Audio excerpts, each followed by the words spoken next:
बाबा जियो।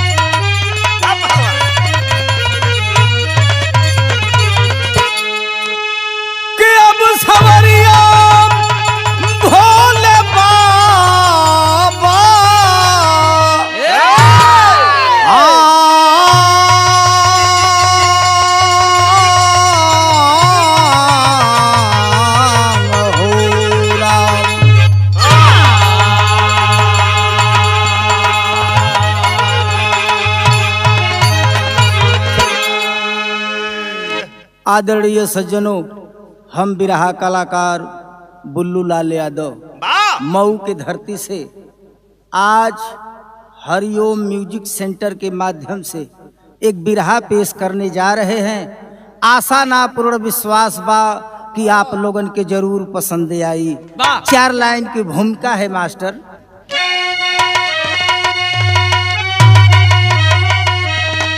वीरता की कसौटी पर ना हरी चले, जिनकी तलवार लोहू की प्यासी रहे। हौसला देख हिमगिरी सलामी किया, गढ़ गौरा के नाहर वो बासी रहे। वो जहां भिड़ गए थे वही अड़ गए। शान शौकत ले मिट्टी पे कुर्बान थे। बसती रग रग में चंडी की शक्ति प्रबल। लिखते अभिराम अवतारी इंसान थे।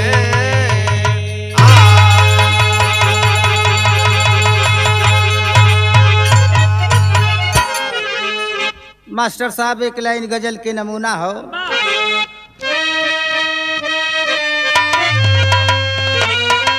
वाह वाह वाह वाह। अरे जिसके सर पे, अब जिसके सर पे हाथ हरदम, अब जिसके सर पे हाथ हरदम गौस समदानी का है।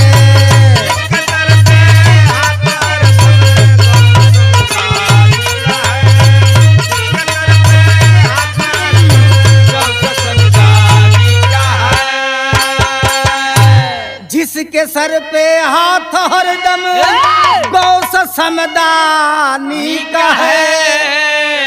अरे जिंदगी का क्या भरोसा, अब जिंदगी का क्या भरोसा बुलबुला पानी का है। जिंदगी का क्या भरोसा बुलबुला पानी का है। जिंदगी का क्या भरोसा बुलबुला पानी का है। कवि की लाइन संकेत करती है, अरे पानी पे मरना यो जीना। हाँ जी, पानी पे मरना यो जीना पानी की पहचान है। पानी पर जीना या मरना पानी की पहचान है। पानी पर जीना या मरना पानी की पहचान है। पानी पे मरना यो जीना अब पानी की पहचान है।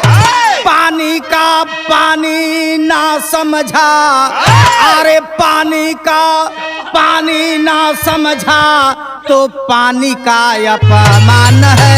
पानी का पानी ना समझा पानी का अपमान है। पानी को पानी ना समझे पानी का अपमान है। भाई साहब कहानी की शुरुआत हो गई। गौरा के अंदर अभोरिक वीर अपने पूर्वजन के बारे में कुछ चिंतन मथन कैलस। का कैलस उहे जौहरी के शहर के लाइन हो मास्टर।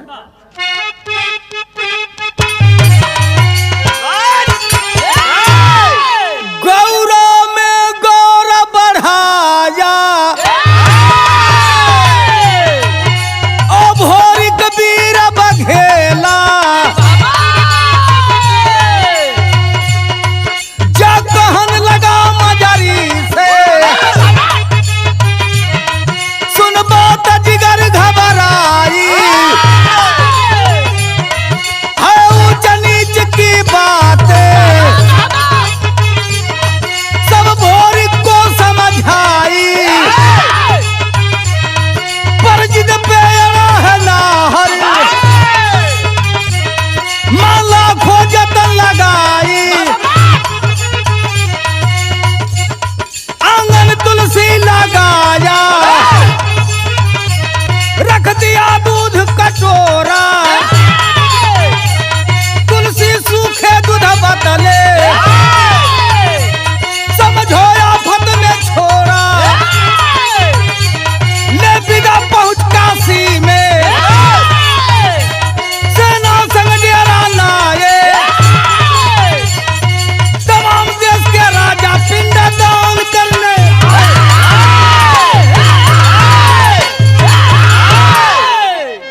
ए बाबू अभोरिक वीर अपने पूर्वजन के पिंडा पर आवे खातिन उनके तारे खातिन विचार कैलस या माई से बतौलस। माई कहलस बेटा बड़ा लोहा गहे की पड़ी, अगर काशी में जइबा तो तमाम देश का तमाम राजा यही है सबके परास्त करबा तब्बे पिंडा पर आ पैबा, तुहरे मान को लोहा ना हो। लेकिन अभोरिक वीर जवन बा तेवन माई का कहना ना मलस। कहलस माई हाई अंगना में तुलसी का पेड़ आ कटोरा में दूध रख देते, जहिया तुलसी झुराए लगी कटोरा का दूध लाल हो जाई तहिया समझ जाइए कि हमार बेटा आफत में पड़ल है। आज इहे टोटकरम कई के पिंडा परावे खातिर सैनिकन के लेके काशी में डेरा डाल दिहलस। आज जब सबेर भइल तो एगो ऐलान कैलस। का कैलस वह गीत के लाइन हो मास्टर।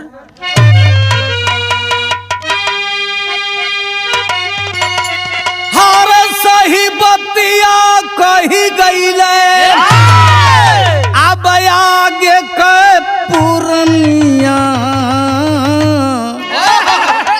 उड़ाले मजा बबुई जबले चढ़ल बा जवनिया उड़ाले मजा जबल चढ़ल बा जवनिया उड़ाल मौज बबुई जबल चढ़ल बा जवनिया उड़ाल मौज बबुई।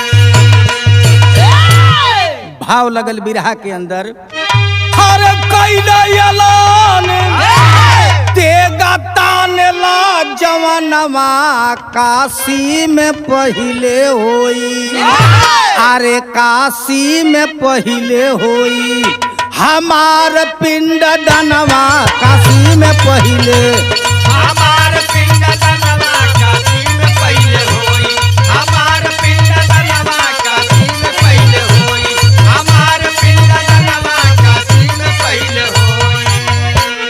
तमतमा के राजा खींचलिए तलवरिया भिड़ गई जंग कट के गिर मौरिया भिड़ गई जंग कट के गिरल मौरिया भिड़ गई जंग कट के गिरल मौरिया।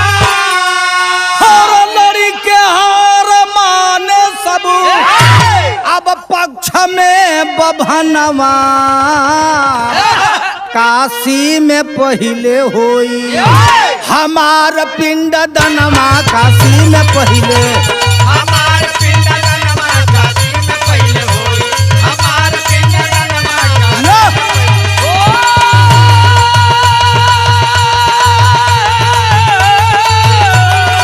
बहुत बढ़िया बहुत बढ़िया। पिंड दनवा हमार पिंड दनवा काशी में पहिले होई हमार पिंड दनवा काशी में पहिले होई हमार पिंड दनवा काशी में पहिले होई। भाई साहब ऐलान कर दिहलस कि काशी नगरी में आज अभोरिक वीर आयल बा अपने पूर्वजन का पिंडा सबसे पहले पर आई सबसे पहले पर आई केहू के रोके के ना चाहिए। ऐलान जब कैलस तमाम देश के राजा अपने तलवार खटक के द्वारा अभोरिक वीर के रोकल चहलस, लेकिन लड़ाई कैलस लड़ाई कई के सबके परास्त कई के पहला पिंडा परा लिहलस। आ जब परा लिहलस तो मारे खुशी में अभोरिक जवन बा मगन हो। वो समय कवि भाव लिखलन,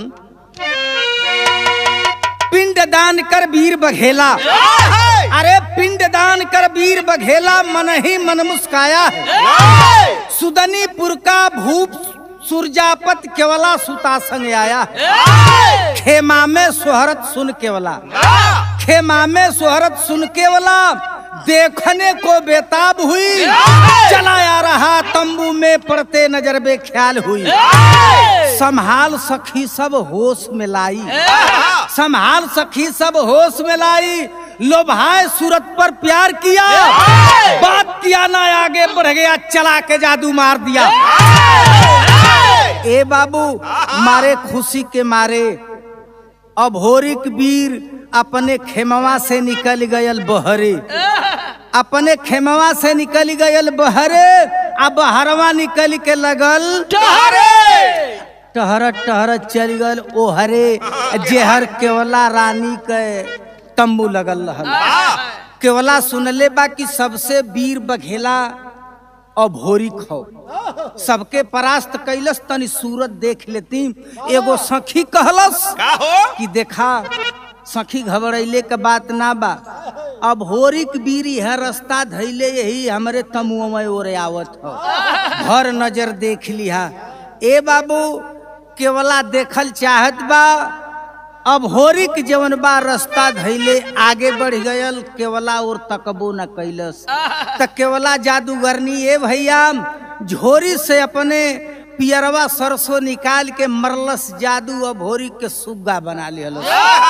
सुग्गा बना के सुदनीपुर में ले जाए के पिजड़ा में बंद कैलस, आ एगो जनहरी के बाल तोड़ के दे दिहलस, कहलस ला यही में दिन भर कुटुरावा। अब होरिक वीर सुग्गा बन के वही पिजड़ा में दिन भर कुटुरावत हमें जनहरी के बाल। आए बाबू ये हर गौरा में जवन बा, गौरा में जवन बा, मजरी माई जब देखलस अंगना में तुलसी का सूरत तक घबराए लगल। का घबराए लू है अधर लोरकी से मास्टर,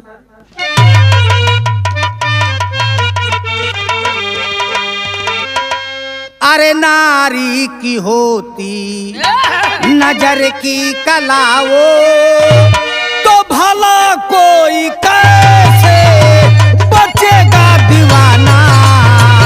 नारी की होती नजर की कलाओ, नारी की होती नजर की कलाओ, भला कोई कैसे बचेगा दीवाना।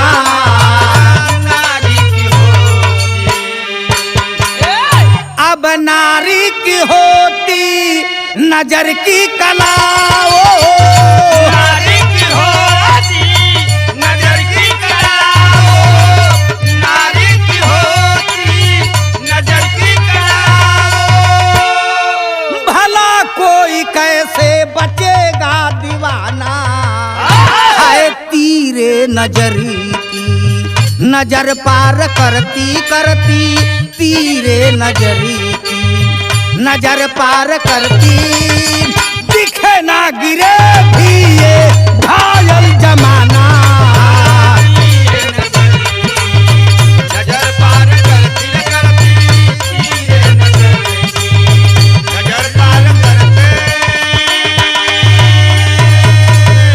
भले मोर दे कोई दरिया का पानी, भले मोर दे कोई दरिया का पानी, भले मोर दे कोई दरिया का पानी, मगर ये जवानी मुड़ाए न मुड़ती। अरे दबी आग सीना जला करके रखती रखती, अरे दबी आग सीना जला करके रखती, तो कातिल जवानी भी लिखती तराना।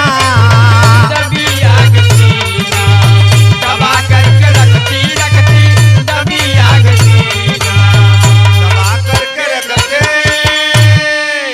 ए बाबू मजरी माई जब अंगना में देखलस तुलसी का पेड़, कटोरा का दूध, छाती पर हाथ धैलस, आरुदन कह के कहे लगल। का कहलस मास्टर? हरे हर गौरा में देखली माँ जारी ना, हरे हरे हरे पेड़वा झुरायल तुलासी, आ दूधवा होई रे गईल ना, खुनवा से होल, छतिया पिट पिट रोइना, कावनो बाजारवा गिरवल हीरा, त चंद्राजित देवाजित अइलना, अखड़वा से होता ता। ए बाबू, अंगना में मजरी मतारी छाती पीट पीट रोवे लगल। आ जब छाती पीट पीट रोवे लगल, ओ समय दोनों भाई चंद्राजीत देवाजीत अखाड़ा पर जोर करत रहलन, पहलवानी करत रहलन। आ माई का आवाज जब काने में गई लिए बाबू, तो वही कच्छी निंगोटा पर भागल अइलन। आ माई से पूछे लगलन कि अरे माई, तोरे ऊपर हमहन के जियत कौन ऐसन आफत पड़ गई कि आज तो रोवत है। इतनी बतिया सुन के मजरी फिर अपने बेटवन से कहे लगल। का कहलस? कि मजरी कहई कि हीरा होई, हीरा पे आफत पड़ गईली हो, आ देखबा विपत्तिया हो बड़ी, कहलिए हीरा होई, हीरा फाटता हुआ, करे जवाऊ हो भीता, आमटिया लोग जाइना, गौरई केरी हो बा। ये बाबू मजरी कहलस कि तुहार बड़का भाई अब होरी काशी में गए होन पिंडा पर आवे खातिर। हाई तुलसी के पेड़ लगौले रहलन, आ कटोरा में दूध धैले रहलन। कहले रहलन कि माई जब तुलसी के पेड़ झुराए लगी, कटोरा का दूध लाल होखे लगी, तो जनी हे कि तोर बेटवा अब होरी कोनो आफत विपत में पड़ल बा। तो देखिला दोनों भाई तुलसी का पेड़ झुराई गयल, कटोरा का दूध लाल हो गयल। हमार लाल जवन हवन कौनो आफत विपत में फसल हवन। एहर चंद्राजीत देवाजीत जब दोनों माई का बात सुनलन, आग बबूला हो गईलन। कहे लगलन अरे माई कौन ऐसन वीर काशी में आ गयल जौन भोरी के भैया के पकड़ ले। हम दोनों जात हैं, तोहके चिंता कैले का कौनो जरूरत ना बा। आ दोनों भाई चलल हन काशी नगरी खातिन। आ जब काशी नगरी खातिन चलन तो वो समय कवि जी एक लाइन गीत लिखलन। वो समय का गीत बा दादा रामदेव के जवानी का रवानी वाली गीत।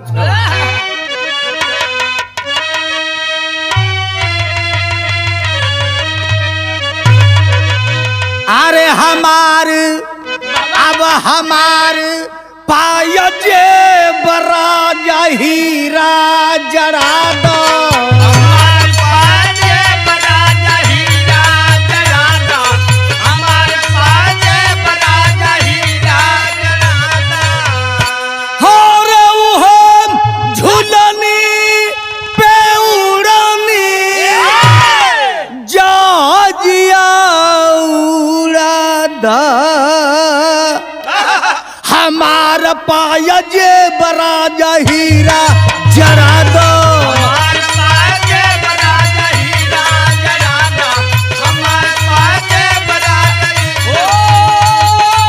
हीरा जरा दो, हीरा जरा दो, हीरा जरा दो, हमार पाय जे बराजा जरा दो, हमार पाजे बराजा हीरा जरा दो। भाव लगल बिरहा में। चंद्राजीत देवाजीत काशी नगरी में चलल हवन अपने भाई अभोरी के खोजे खातिर। वो समय का लाइन है कि अरे खोजेला बीरवा, अरे खोजेला बिरवा जाके काशी नगरिया खोजेला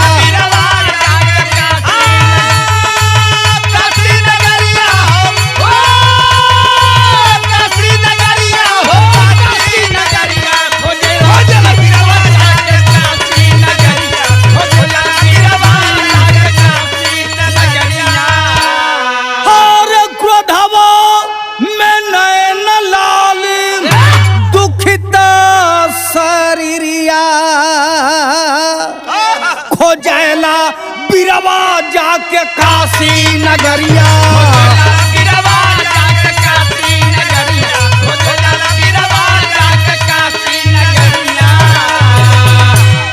गंगा किनारे जोगी पूछे मन लाई आकाशी से गायब भयल बड़का भाई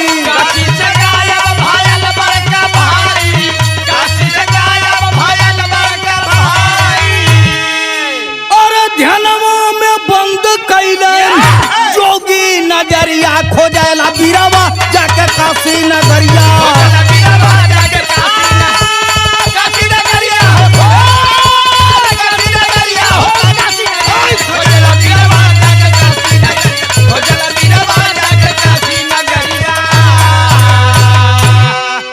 ए बाबूजी चंद्राजीत देवाजीत गंगा के किनारे अपने भाई के खोजत होन। वही गंगा के किनारे एगो जोगी जी मिलन।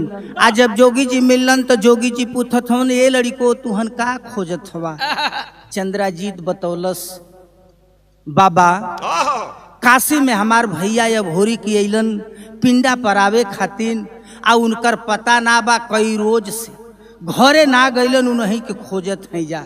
जोगी बाबा धीरे से गंगा के किनारे बैठलन हन आसन रमौलन आ ध्यान मगन भैलन आ ध्यान मगन भई के अखिया बंद कैलन आ 2 मिनट के बाद जब अखिया खोललन ह त एगो बात कहे लगलन दोनों लड़कन से।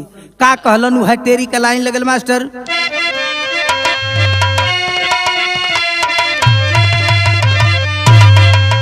अरे मोरे राम धोखा से सानी शेर फंसी गयल। अरे धोखा से सानी शेर फंसी गयल तले गई जादूगरनी सुगना बना दिले। ए बाबू दोनों भाइन के जोगी जी बतौलन कि बेटवा अब होरी के साथे धोखा हो गया। अब होरी के जादू मार के सुगना बना के सूर्यापति सुदनी का केवला नाम का लड़की सुगा बना के लेके चली गई। दोनों भाई घबराई के पूछत होन कि बाबा होई का कोनो उपाय बतावा। तो जोगी बाबा एगो उपाय बतावत होन। का बतौलन मास्टर।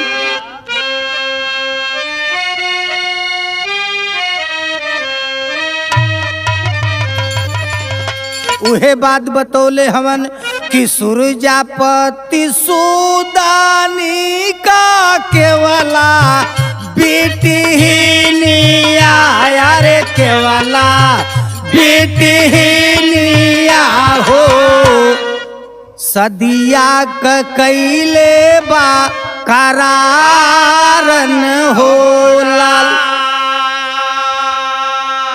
त जदुआ का घोड़ा जादू वाली झोरिया है। अरे जादू वाली झोरिया सौदागर बनी चली जा दरबार न हो त घोड़वा के बदले मंगिहा मुट्ठी भर दौलतिया। अरे मुठिया झोरिया रखी हा सई हारन हो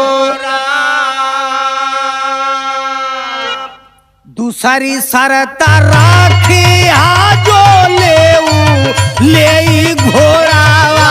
अरे ले घोड़ावा हो चढ़ावैया सामने चाही सवार न हो लाल हो राम रे चढ़ावैया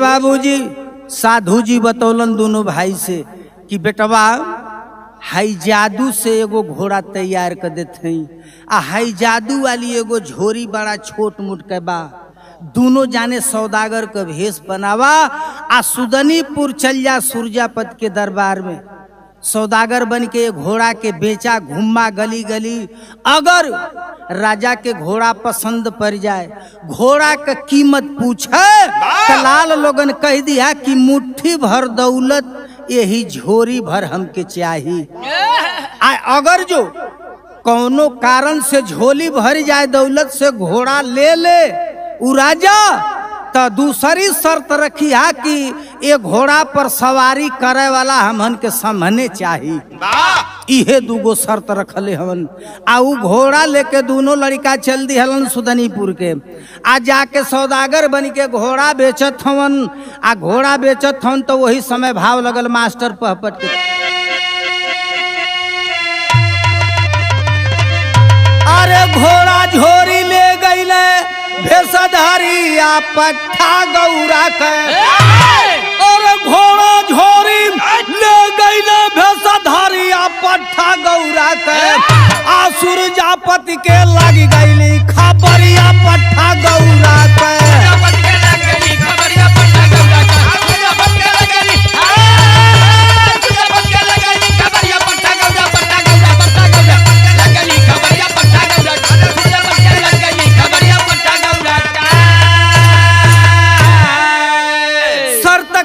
मंजूर भूप है घोड़ा पसंद आया है अब भरी ना झोरी मुट्ठी भर के खाली खजाना पाया है करामत बम कवनो कहे छोकरिया पट्ठा गौरा के आ कान कबाली डलले बातई घरिया पट्ठा गौरा के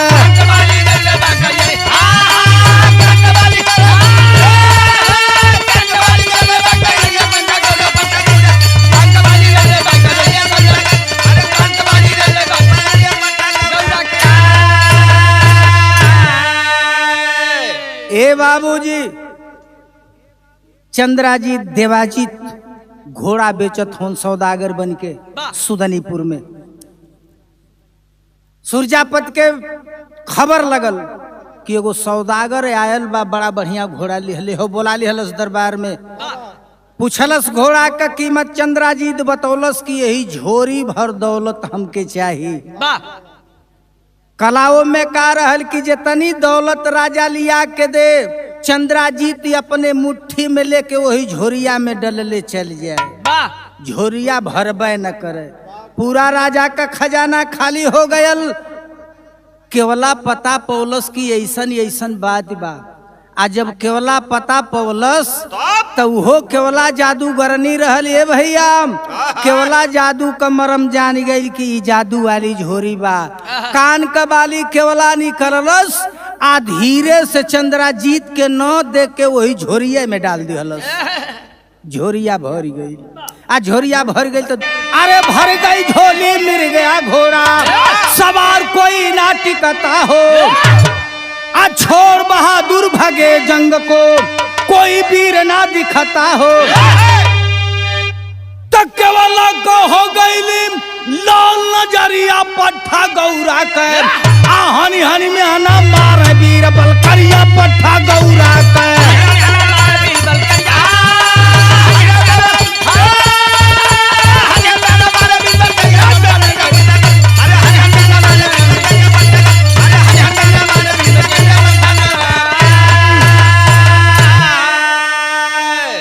ए बाबूजी कान कबाली जो ही झोरी में डलस केवला झोरी भर गई घोड़ा तक किनाए गयल घोड़ा किनाए गए लेकिन दूसरी शर्त चंद्राजीत रखले रहल कि घोड़ा ले लिहला तो सवार हमके समहन में चाहिए हमारे समहने सवार जवन बा घोड़ा पर सवारी कई के घोड़ा के दौड़ाई जितनी राजा के दरबार को घोड़ा दौड़ावे वाला रहलन पारी पारा बैठन घोड़वा उलाटी दे सबके आई चंद्राजीत देवाजीत जवन हवन मेहना मारे लगलन कि का केवला का सूरजापति राजा तुहार दरबार खाली बा सज्जी ई पौने 8 चवन्नी भरल हमन कास केहू घोड़वे ना दौड़ा पावत बा। केवला के ताना लगल आ केवला के जब ताना लगल ए बाबू तो अपने बाबू से एगो बात कहलस कि बाबूजी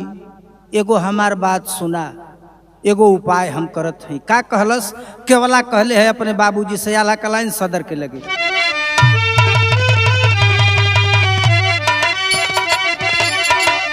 के औरत गाँव में मराई जाले सब ही कमतिया। अब बोली केवला बाबू से बचनिया सुना,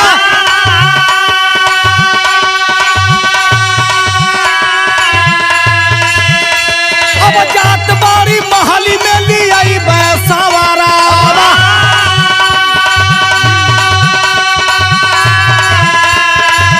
तू है घोड़ावा के दिया समनवा उड़ा,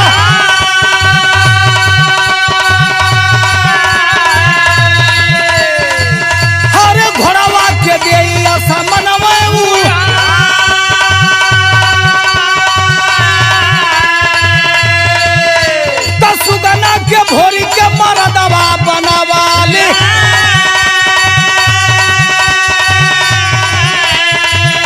अब मान यो सम्मान तुहरे हथवई में बा।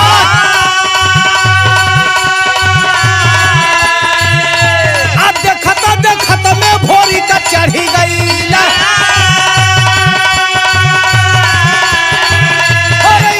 लगाया घोड़ा गगन में नारा,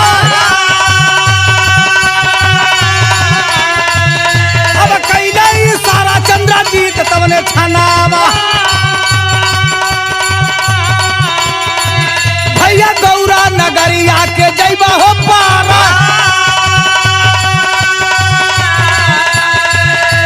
छलावा के जान के मरल जदुआ के।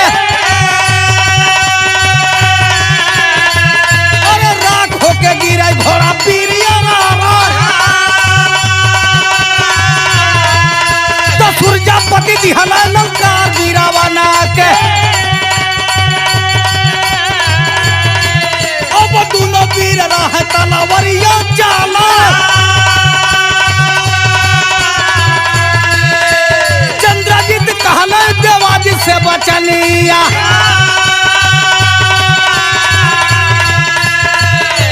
जाके जमनी माई के तू यही बहलिया बाबू तेगा तलवरिया को धार रोकिले। और तेगा तलवरिया को धार रोकिले। अब जदुआ का काटू जादी करी मोरे भाया।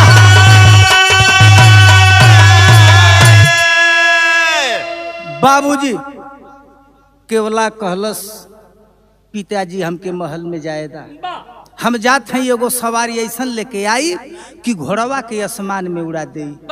केवला पहुंचल दरबार में जहाँ अब होरिक के सुग्गा बना के पिजड़ा में रखले रहल। मरलस जादू अब होरिक मर्द हो गयल। आज जब मर्द हो गल तो बाही पकड़ ले आई, कहलस कि आज हमारे राज दरबार का आज मान सम्मान तुहरे हाथे में हो, घोड़ा दौड़ावे के हो। देखत में अब होरी के ये बाबू टप्पा लगा के चढ़ल घोड़वा पर आ एड़ा लगौलस। घोड़वा गगन में मेड़राए लगल।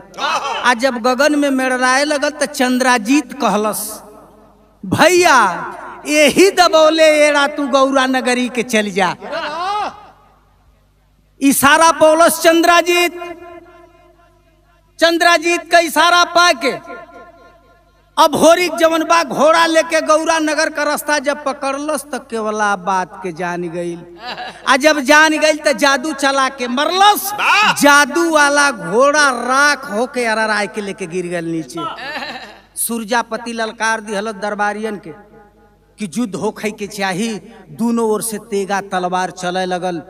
ये हरचंद्राजीत देवाजी से कहलस कि भैया जल्दी जा गौरा नगर में मजरी जमुनी के लेके आवा। जादू का काट माई जादू से कह दे तेगा तलवार का धार हम अकेले आर ले गयल हो। देवाजित पहुंचल है मजरी माई या जमुनी के लेके जब चलल तो दोनों जादू का झोरी लेके चललिन है। केवला देखलस चला के जादू मरलस, आगी बरसे लगल ये बाबू। आ जब आगी बरसे लगल तो जमुनी झोरी से अपन जादू निकाल के चला के जादू मरलस, गदगद गदगद पानी गिरे लगल। सब जमुनी का कला जवन बा केवला के ऊपर हो गई, आगी बुताई गई। एहर जादू चलौलस जमुनी कहलस हरम अभोरिक भुजा में माई दुर्गा समैली, तो बान है सूर्यपति को उल्टा मुसुक चढ़ाए बोला।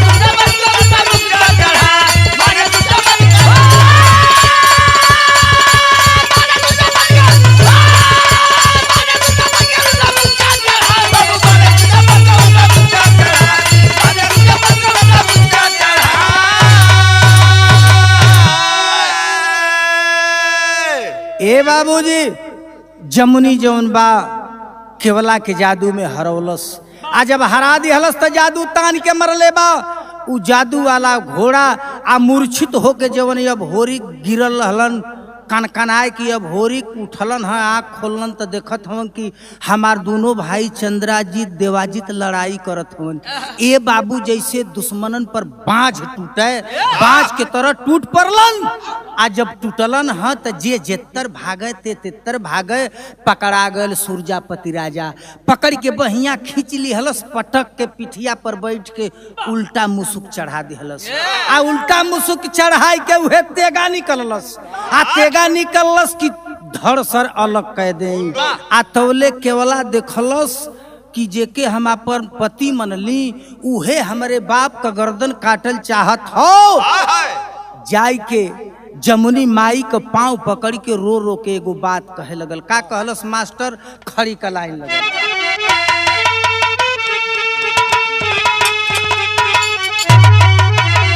हरम पांव पकड़ी कहे मजरी सकी कैली चोरिया, तब पकड़ा सजना का तलवारिया हो समर में गोरिया।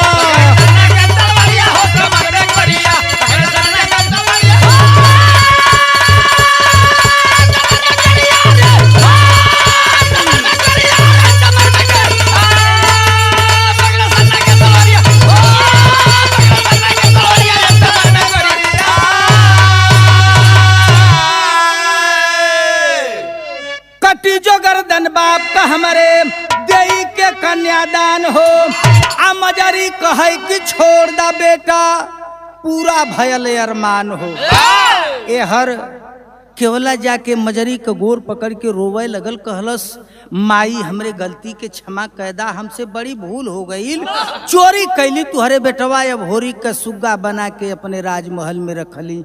अपने पति का बनावे का प्रतिज्ञा कैले हैं माई। देखा हुए हमार पति आज हमरे बाप का गर्दन काटे वाला हवन, आ गर्दन काट ली है तो कन्यादान कैसे दी है। गलती के क्षमा कैदा। मजरी जाके अब होरी के मना कैलस कि बेटवा मान जो, मनोकामना पूरी हो गई। अब होरी की अपन तलवार खींच लिहलस। आ जब खींच के अपने म्यान में रखलस तो आखिरी कड़ी लिखाई के पड़ल। घुमली भोर के संग भंवरिया समर में गोरिया हो पकड़ा, तब पकड़ा सजना को तलवारिया हो समर में गोरिया।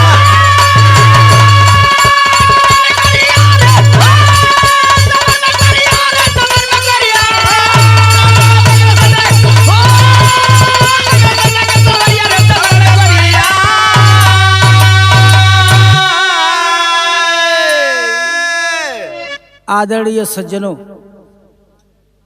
मजरी जवन बा केवला के साथ है अब होरी का शादी करौलस। आ हंसी खुशी से डोला लेके गौरा के बाजार चलल।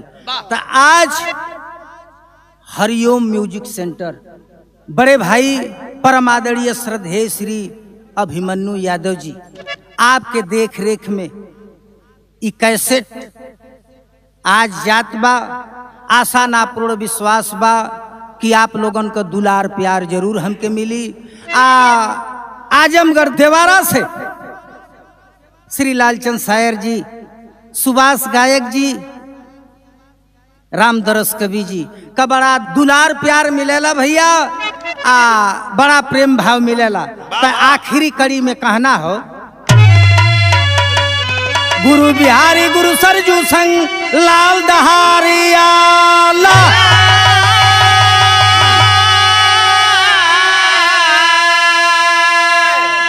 रणजीत यादव राम लगन शंकर अब पिया प्रेम का प्याला।